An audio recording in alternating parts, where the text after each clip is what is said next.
Hi friends, இன்றைக்கி ஒரு சூப்பரான ஹார்வெஸ்டிங் தான் பார்க்க போகிறோம். என்னென்னா நம்ம இன்றைக்கி ரோஜா பூ தான் பறிக்க போகிறோம். இது எங்கள் அம்மா வீட்டில் நிற்கக்கூடிய ரோஜா செடி தான். இதில் தான் எப்போ பார்த்தாலும் நமக்கு வந்து கொத்து கொத்தாக பூ பூத்துட்டே இருக்கும். ஸோ அதுதான் இன்றைக்கி காலமாக ஹார்வெஸ்ட் பண்ண போகிறோம். அம்மா வீட்டுக்கு வந்தாலே ஃபஸ்ட்டு நம்ம தோட்டத்தை போய் பார்க்குற வேலை தான். ஸோ இன்றைக்கி காலமாக கரெக்டாக அதே போல் தான் மாடி தோட்டத்துக்கு வந்தாச்சு. வந்து பார்த்து செடியில் நிற்கக்கூடிய பூவும் பறித்து அந்த பூவுக்கு தேவையான தண்ணியும் ஊற்றி வச்சு நமக்கு இன்றைக்கி வெள்ளை ரோஜாயிலேருந்து மட்டும் நிறைய பூ பூத்துரு இருக்குது. ஒரு கொத்தில் மட்டும் 4-5 பூ நின்றுச்சு. மற்ற மாதிரி அங்கே ஒவ்வொரு பூ பூத்துருந்து. காஷ்மீர் ரோஜாயிலையுமே ஒரே ஒரு பூ இருந்துச்சு. ஸோ அதையும் பறிக்க வேண்டியதான். அப்புறம் எல்லோ கலர் டாலியாலேயும் ஒரு பூ இருந்துச்சு, அதையுமே பறிச்சுக்கிட்டேன். இன்றைக்கி நமக்கு வந்து இவ்வளோ பூ கிடச்சிருக்கு.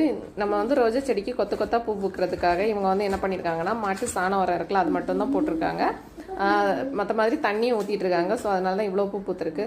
Thank you friends. என்னோட வீடியோ உங்களுக்கு பிடிச்சினா லைக் பண்ணுங்கள், ஷேர் பண்ணுங்கள், மறக்காமல் நம்ம சேனலை சப்ஸ்கிரைப் பண்ணுங்கள். தேங்க்யூ. சப்ஸ்கிரைப் பண்ணுங்கள். தேங்க்யூ. பாய்.